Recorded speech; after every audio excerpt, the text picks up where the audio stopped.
കല്യാണ കച്ചേരി. രാവിലെ പതിവിലും നേരത്തെ ഭൂമി എണീറ്റു. അത് മറ്റൊന്നും കൊണ്ടായിരുന്നില്ല. തലേദിവസം കാര്യമായിട്ട് ഒന്നും തന്നെ പഠിക്കാൻ അവൾക്ക് സമയം കിട്ടിയിട്ടുണ്ടായിരുന്നില്ല. പഠിക്കാനും എഴുതാനും കുറേ ഉണ്ടായിരുന്നതുകൊണ്ട് പുലർച്ചെ 4 മണിക്ക് തന്നെ അവൾ ഉണർന്നു. കാർത്തി അപ്പോഴും നല്ല ഉറക്കത്തിലായിരുന്നു. അതുകൊണ്ട് തന്നെ ലൈറ്റ് ഇടാതെ മൊബൈൽ വെട്ടത്തിൽ ഭൂമി ബാഗും എടുത്ത് തൊട്ടപ്പുറത്തെ മുറിയിലേക്ക് പോയി. പഠിത്തമൊക്കെ കഴിഞ്ഞ് അവൾ കാർത്തിക്കിൻ്റെ മുറിയിൽ ചെല്ലുമ്പോൾ അവൻ നല്ല ഉറക്കത്തിലാണ്. അതുകൊണ്ട് തന്നെ ഭൂമി നേരെ അടുക്കളയിലേക്ക് പോയി. സുഭദ്രയ്ക്കൊപ്പം അടുക്കളയിൽ അവളുടെ അമ്മയും ഉണ്ടായിരുന്നു. കാർത്തി എണീറ്റില്ലേ മോളെ? ഭൂമിയെ കണ്ടപാടെ അവൾക്കായി ഒരു കപ്പിൽ അല്പം ചായ പകർന്നെടുത്തുകൊണ്ടാണ് സുഭദ്ര അത് ചോദിച്ചത്.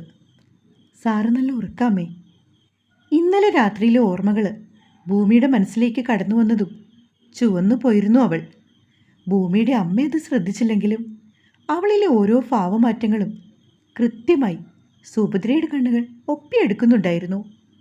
ഭക്ഷണമൊക്കെ കഴിച്ചിട്ടാണ് ഭൂമിയുടെ അമ്മയും അച്ഛനും അനിയത്തിയും പോകാനിറങ്ങിയത്. ബാലചന്ദ്രൻ അവരെ വീട്ടിലേക്ക് കൊണ്ടാക്കി കൊടുക്കാമെന്ന് പറഞ്ഞു. അതിനാൽ തന്നെ ഭൂമി കാർത്തിക്കിനൊപ്പം കോളേജിലേക്ക് പോകാനുള്ള തയ്യാറെടുപ്പിലാണ്. കാർത്തിക് കുളിക്കാൻ കയറിയ സമയം കൊണ്ട് ഭൂമി റെഡിയായി താഴേക്ക് ഇറങ്ങി വന്നു. സുഭദ്ര അവൾക്ക് കഴിക്കാനുള്ള ഭക്ഷണം എടുത്തു കൊടുത്തു. അമ്മേ, ദാ ഇത് കണ്ടോ? കഴുത്തിൽ കിടന്ന ഡയമണ്ട് മാല ചൂണ്ടുവിരൽ കൊണ്ട് ഉയർത്തി സുഭദ്രയ്ക്ക് കാണാൻ പാകത്തിൽ പിടിച്ചുകൊണ്ടായിരുന്നു ഭൂമിയുടെ ചോദ്യം. കൊള്ളാം, നന്നായിട്ടുണ്ട്. ഇന്നലെ മോളുടെ കഴുത്തിലേ ആ വലിയ താലിമാല കണ്ടപ്പോഴേ ഓർത്തതാ മോൾക്ക് ചെറുതൊരെണ്ണം ഇതുപോലെ വാങ്ങണമെന്ന്. ഇത് സാർ എനിക്ക് ബർത്ത്ഡേക്ക് ഗിഫ്റ്റ് തന്നതാ. പെട്ടെന്ന് ഭൂമി അത് പറഞ്ഞതും സുഭദ്ര അവളെ കണ്ണെടുക്കാതെ നോക്കി നിന്നു. ഭൂമിയുടെ കഴുത്തിൽ ആ മാല കണ്ടപ്പോൾ തന്നെ സുഭദ്ര ഊഹിച്ചിരുന്നു അത് കാർത്തി വാങ്ങി നൽകിയതാവാമെന്ന്. എന്നാൽ ഇത്രയും നാണത്താൽ ചുവന്ന മുഖത്തോടെ ഭൂമി അത് പറഞ്ഞപ്പോൾ അവരിരുവരും പരസ്പരം മനസ്സിലാക്കി ജീവിക്കാൻ തുടങ്ങിയല്ലോ എന്നോർത്ത് സുഭദ്ര ആശ്വാസം പൂണ്ടു. കാർത്തി ഭക്ഷണം കഴിച്ചു കഴിഞ്ഞതും അവരിരുവരും കോളേജിലേക്ക് പോവാനിറങ്ങി. കാർത്തിയുടെയും ഭൂമിയുടെയും മുഖത്ത് ഒരു പുഞ്ചിരിയുണ്ട്. പക്ഷേ ഇതുവരെ പരസ്പരം അങ്ങോട്ടും ഇങ്ങോട്ടും ഒന്നും തന്നെ സംസാരിച്ചിരുന്നില്ല അവർ. ഗിഫ്റ്റ് ഇഷ്ടമായോ? ഏറെ നേരം കാറിൽ മൂടിക്കെട്ടി നിന്ന മൗനത്തെ ഭേദിച്ചുകൊണ്ട് കാർത്തി ഭൂമിയോടത് ചോദിച്ചു. ഒരുപാട് ഇഷ്ടമായി. ഭൂമി മറുപടിയായി അത് പറഞ്ഞു. അവരുടെ കാറ് കോളേജിന് മുമ്പിലെ പാർക്കിങ്ങിലേക്ക് എത്തുമ്പോൾ എന്നത്തെയും പോലെ ഭൂമിയെയും കാത്ത് സുമി അവിടെ നിൽപ്പുണ്ടായിരുന്നു. കാർത്തിയോട് യാത്ര പറഞ്ഞ് ഭൂമി നേരെ സുമിക്കരികിലേക്ക് ഓടിച്ചെന്നു. എങ്ങനെയുണ്ടായിരുന്നു ഭൂമി ഇന്നലത്തെ ബർത്ത്ഡേ സെലിബ്രേഷൻ? ഇന്നലത്തെ കാര്യങ്ങൾ അറിയാനുള്ള ആകാംക്ഷയോടെ ഭൂമിയോട് ചോദിച്ചു. ഇന്നലെ നടന്ന ഓരോ കാര്യങ്ങളും ഭൂമി സുമിയോട് പറഞ്ഞു.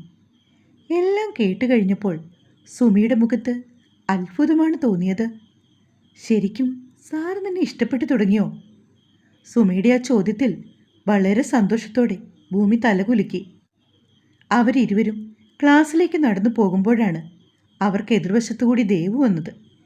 ദേവിനെ അവിടെ കണ്ടപ്പോൾ ഭൂമിക്ക് പെട്ടെന്ന് തീർത്തും അപരിചിതനായ ഒരാളെ കണ്ട പോലെ ഒരു തോന്നലുണ്ടായി.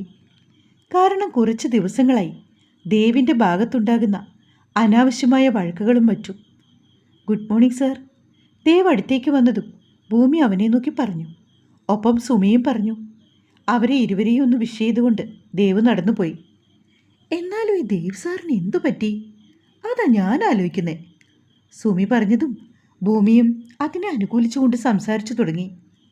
സത്യം സുമി, ഞാനും ആലോചിക്കാറുണ്ട്. എത്ര കമ്പനിയായിരുന്നു സാറ് നമ്മളോടൊക്കെ. ഇപ്പോഴാണെങ്കിൽ കണ്ടാൽ മിണ്ടത്ത് പോലുമില്ല. ഇനി എന്തെങ്കിലും മിണ്ടിയാലോ അത് വഴക്കായിരിക്കും കൂടുതലും പറയുന്നത്. സാറിന് എന്തോ കാര്യമായിട്ട് പറ്റിയിട്ടുണ്ട്. ഞാൻ എത്ര ആലോചിച്ചിട്ടും എൻ്റെ ഭാഗത്തുനിന്നും എന്തെങ്കിലും മിസ്റ്റേക്ക് പറ്റുമോയെന്ന് ചിന്തിച്ച് നോക്കിയപ്പോഴേ അങ്ങനെയൊന്നും സംഭവിച്ചായിട്ട് എനിക്ക് തോന്നിയിട്ടുമില്ല. ഭൂമി പറഞ്ഞു. സാറിന് വീട്ടിൽ എന്തെങ്കിലും ഇഷ്യൂസ് കാണും. അതിൻ്റെ ദേഷ്യമായിരിക്കും നമ്മളോട് കാണിക്കുന്നത്. ചിലപ്പോൾ അത് ശരിയാകും. എന്നെ അർത്ഥത്തിൽ ഭൂമി തലകുലുക്കിക്കൊണ്ട് ക്ലാസ്സിലേക്ക് കയറി. ഓരോ പീരീഡുകളും കഴിഞ്ഞു പോയിക്കൊണ്ടേയിരുന്നു. അന്ന് ഉച്ച കഴിഞ്ഞ് ആദ്യത്തെ അവർ ദേവ് ക്ലാസ് എടുക്കാൻ തുടങ്ങി. 10 മിനിറ്റ് ആയി കാണും. അപ്പോഴാണ് അവനൊരു കോൾ വരുന്നത്. പുറത്തേക്കിറങ്ങി നിന്ന് കോൾ എടുത്ത് സംസാരിക്കുന്ന ദേവിൻ്റെ മുഖഭാവം പാടേ മാറി. കുട്ടികൾ ഓരോരുത്തരായി ആ സമയത്ത് തമാശ പറയുകയും സംസാരിക്കുകയും ചെയ്യുന്നു. ആ തിരക്കിലാണെങ്കിൽ പോലും ഭൂമിയുടെ കണ്ണുകൾ ദേവിനെ ചുറ്റിപ്പറ്റി തന്നെ നിന്നു. അവൻ്റെ മുഖത്ത് മാറി മറിയുന്ന ടെൻഷനും വെപ്രാളവും അത് നോക്കിക്കൊണ്ട് അവളുടെ നെറ്റി ചുളിഞ്ഞു. കുട്ടികൾക്ക് ചെയ്യാനായി ഒരു വർക്കും കൊടുത്ത് ധൃതിയിലവൻ ക്ലാസ്സിൽ നിന്ന് പോയി. പിന്നീട് ദേവ് ക്ലാസ്സിലേക്ക് വന്നതേയില്ല. ദേവിൻ്റെ ക്ലാസ്സിന് ശേഷം അവർക്ക് ക്ലാസ് എടുക്കാൻ പിന്നീട് വന്ന ആൻസി പറഞ്ഞാണ് കുട്ടികളെല്ലാവരും അറിയുന്നത് ദേവിൻ്റെ അമ്മ വയ്യാതായി ഹോസ്പിറ്റലിലാണ്. അതുകൊണ്ടാണ് ദേവ് പെട്ടെന്ന് പോയതെന്ന്. അതുകൊണ്ട് തന്നെ ഇന്ന് കലോത്സവത്തിന് പ്രാക്ടീസ് ഉണ്ടാവത്തില്ലെന്ന്. കുറച്ച് സമയത്തിന് ശേഷം ഒരു പ്യൂണ് വന്ന് പറഞ്ഞപ്പോൾ ഭൂമിക്ക് സത്യത്തിൽ ആശ്വാസമാണ് തോന്നിയത്. സുമിയുടെ ചേച്ചിയുടെ മക്കൾക്ക് ട്യൂഷൻ എടുത്ത് കൊടുക്കാമെന്ന് പറഞ്ഞിട്ട് ദിവസങ്ങളേറെയായി. പക്ഷെ 1-2 ക്ലാസ്സുകൾ എടുത്തതല്ലാണ്ട് പിന്നീട് കലോത്സവത്തിൻ്റെ തിരക്ക് കാരണം ആ ഭാഗത്തേക്ക് പോകാൻ കൂടി കഴിഞ്ഞതുമില്ല. അതുകൊണ്ട് തന്നെ ഇന്ന് സുമയ്യയുടെ വീട്ടിൽ പോയി അവളുടെ ചേച്ചിയുടെ മക്കളെ കുറച്ച് പഠിപ്പിച്ച ശേഷം തിരികെ വീട്ടിലേക്ക് പോകാമെന്ന് ഭൂമി തീരുമാനിച്ചു. ഇന്ന് വൈകിട്ട് എന്തായാലും കലോത്സവത്തിൻ്റെ പ്രാക്ടീസ് ഇല്ലല്ലോ. ഞാൻ കരുതുന്നത് നിൻ്റെ കൂടെ വീട്ടിലേക്ക് വന്ന് കുട്ടികൾക്ക് കുറച്ച് ട്യൂഷൻ എടുക്കാമെന്നാ. അതിനെന്താ, നീ വാ, നമുക്ക് ഒരുമിച്ച് പോകാം. ഞാൻ തിരിച്ച് നിന്നെ വീട്ടിലാക്കാം, സുമി പറഞ്ഞു. ഓക്കേടി. ഭൂമി ബുക്കുകൾ ഓരോന്നായി ബാഗിലേക്ക് എടുത്ത് വെച്ചുകൊണ്ടിരിക്കുവാണ്. അതേ സമയം തന്നെയാണ് സുമി അവളോടൊരു കാര്യം ചോദിച്ചത്. നീ സാറിനോട് പറഞ്ഞിട്ടുണ്ടോ നിൻ്റെ ട്യൂഷനെ പറ്റി? ഇല്ലടി. ഞൊടിയിടിയിൽ തന്നെ ഭൂമിയുടെ മറുപടിയും വന്നു. പിന്നെ നീ എങ്ങനെ വരും എൻ്റെ വീട്ടിലേക്ക്? സാറ് ചോദിക്കില്ലേ എന്തിനാണ് എൻ്റെ വീട്ടിലേക്ക് വരുന്നതെന്ന്? അപ്പോഴാണ് ഭൂമിയും അതേപ്പറ്റി ചിന്തിക്കുന്നത്. അന്നത്തേതുപോലെ തന്നെ കമ്പൈൻ സ്റ്റഡിയാണെന്ന് പറഞ്ഞാലോ? പെട്ടെന്ന് ഭൂമി സുമിയോട് ചോദിച്ചു. ആ, അങ്ങനെ തന്നെ പറഞ്ഞു നോക്ക്. സാറ് വിശ്വസിക്കുമെന്ന് എനിക്ക് തോന്നുന്നില്ല. നോക്കാം. ഉറപ്പില്ലാത്തതുപോലെ ഭൂമി പറഞ്ഞു.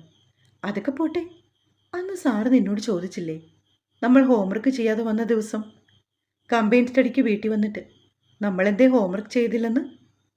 പെട്ടെന്ന് സുമി ചോദിച്ചപ്പോൾ ഭൂമിയുടെ മുഖം വല്ലാതായി. അന്നത്തെ കാര്യങ്ങളെപ്പറ്റി ചോദിക്കാൻ കാർത്തിക് റൂമിലേക്ക് വന്ന നിമിഷങ്ങൾ ഓർമ്മ വന്നു അവൾക്കപ്പോൾ. ഇല്ല, അന്ന് സാറ് മറന്നുപോയെന്ന് തോന്നുന്നു. പെട്ടെന്ന് സുമിയോട് അങ്ങനെ ഒരു കള്ളം പറയാനാണ് ഭൂമിക്ക് തോന്നിയത്. എത്ര അടുത്ത സുഹൃത്തുക്കളാണെങ്കിലും തങ്ങൾക്കിടയിലെ സ്വകാര്യ നിമിഷങ്ങളൊന്നും ആരോടും പങ്കുവെക്കേണ്ടതില്ലെന്നാണ് ഭൂമിയുടെ ഭാഗം. ലാസ്റ്റ് ഇറവെല്ലിന് സുമിയോടൊപ്പം വാഷ്റൂമിൽ പോയി വരുന്ന വഴിക്കാണ് ഭൂമി കാർത്തിക്കിനെ കണ്ടത്. ഡി, നീ ക്ലാസ്സിലേക്ക് പോക്കോ, ഞാനേ സാറിനോടൊന്ന് സംസാരിച്ചിട്ട് വേഗം വരാം. Okay D. അതും പറഞ്ഞ് സുമി മുന്നോട്ട് നടന്നതും ഭൂമി കാർത്തികിനെ ലക്ഷ്യമാക്കി അവൻ്റെ അടുത്തേക്ക് ചെന്നു. ഭൂമി ഇന്ന് ക്ലാസ്സിൽ കയറുന്നില്ലേ? അതിനിത് ഇൻ്റർവെൽ ടൈം അല്ലേ? കാർത്തിയുടെ ചോദ്യത്തിന് ഒരു മറുചോദ്യമായിരുന്നു ഭൂമിയുടെ മറുപടി. ഇൻ്റർവെൽ കഴിയാൻ ഇനി അധികം സമയമില്ലല്ലോ, 2 മിനിറ്റ് കൂടി കാണും.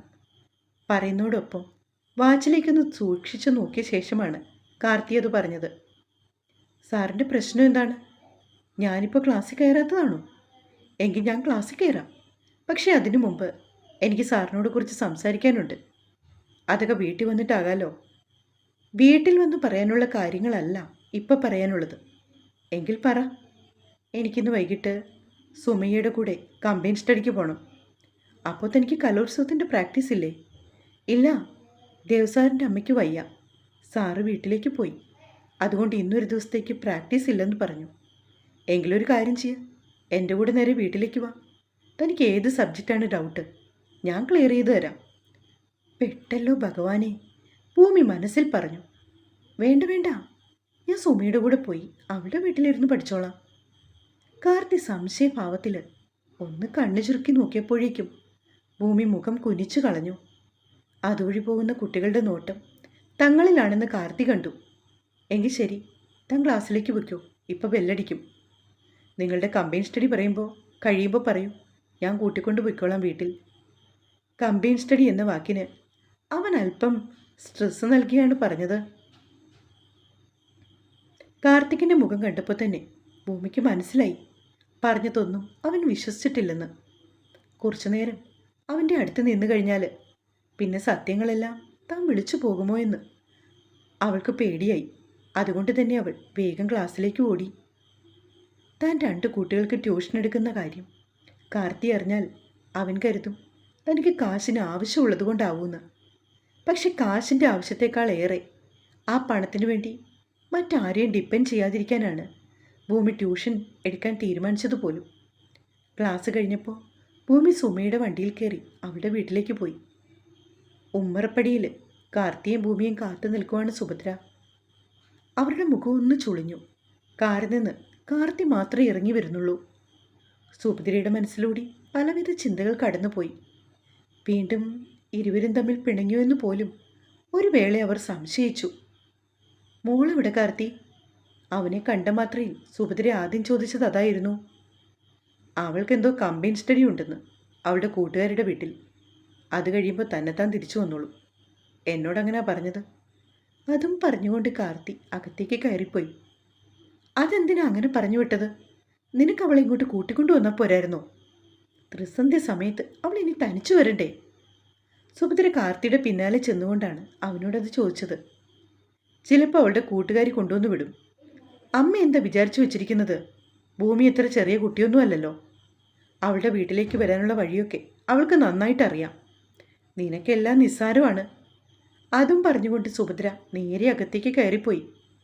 ഭൂമിയെക്കുറിച്ചുള്ള സുഭദ്രയുടെ വെപ്രാളവും ടെൻഷനും അതൊക്കെ കാണുന്തോറും കാർത്തിക്ക് ചിരി വരുന്നുണ്ടായിരുന്നു.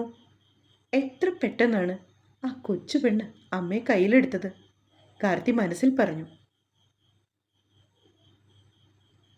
ഭൂമി വരാൻ അല്പം താമസിച്ചതുകൊണ്ട് തന്നെ കാർത്തി ഒറ്റയ്ക്ക് പോയാണ് കാവിൽ വിളക്ക് വെച്ചത്. വിളക്ക് വെച്ച് തിരികെ വരുന്ന വഴി അവൻ കണ്ടു ഓടി അലച്ച് കാവിലേക്ക് ധൃതിയിൽ നടന്നെടുക്കുന്ന ഭൂമിയെ. എങ്ങോട്ടായി പാഞ്ഞു പോകുന്നത്? അവളുടെ ആ വരവ് കാണെ കാർത്തി ഉറക്കെ ചോദിച്ചു. കുളി കഴിഞ്ഞ് മുടിയൊന്നും കെട്ടിയിട്ടില്ല. കുളി കഴിഞ്ഞ പാടെ മുടി അഴിച്ചിട്ടിട്ടുണ്ട്. ധാവണിയുടെ ഷോള് നേരെ പിടിച്ച് കുത്തിയിട്ടില്ല. അവളുടെ വരവ് കണ്ടാൽ തന്നെ അറിയാം. വീട്ടിൽ കയറി ഒരു കുളിയും പാസാക്കി ധൃതിയിൽ ഓടി വരികയാണെന്ന്. സാർ, സ്പീഡിൽ ഓടിയതിൻ്റെ ഫലമായി അവൾക്ക് ശ്വാസം കിട്ടിയിട്ടില്ല. സാർ, കാവിലേക്ക് വിളക്ക് വയ്ക്കാൻ അമ്മ പറഞ്ഞു വിട്ടതാണ്. ഒരുവിധം ശ്വാസത്താളം നേരെയാക്കി അവൾ പറഞ്ഞു. അതിനിപ്പോൾ നീ ഇങ്ങനെ ഓടിപ്പിടിച്ചു വരേണ്ട കാര്യമുണ്ടോ? ഞാൻ വിളക്ക് വെച്ചിട്ടങ്ങ് വരുമായിരുന്നല്ലോ. അതല്ല. ഏതല്ലെന്ന്? ഞാനൊന്നും പറയുന്നില്ലേ. സാർ വീട്ടിലേക്ക് നടന്നോളൂ. ഞാൻ കാവിപ്പോയി ഒന്ന് തൊഴുതിട്ട് വരാം. അതും പറഞ്ഞ് വേഗത്തിൽ മുന്നോട്ട് നടക്കാൻ തുടങ്ങിയവളുടെ കയ്യിൽ അവൻ പിടിച്ചു കെട്ടിയതുപോലെ ഭൂമി അവിടെ തന്നെ നിന്നു. തുടരും. ഒരു പാട്ട് കൂടി തന്നിട്ടുണ്ടേ. നിങ്ങൾക്കൊക്കെ ഇഷ്ടമാവുമെന്നറിയാം. എന്തായാലും നിങ്ങളുടെ സപ്പോർട്ട് അതില്ലാണ്ട് എനിക്ക് ഒരിക്കലും മുന്നോട്ട് പോകാൻ പറ്റില്ല കേട്ടോ.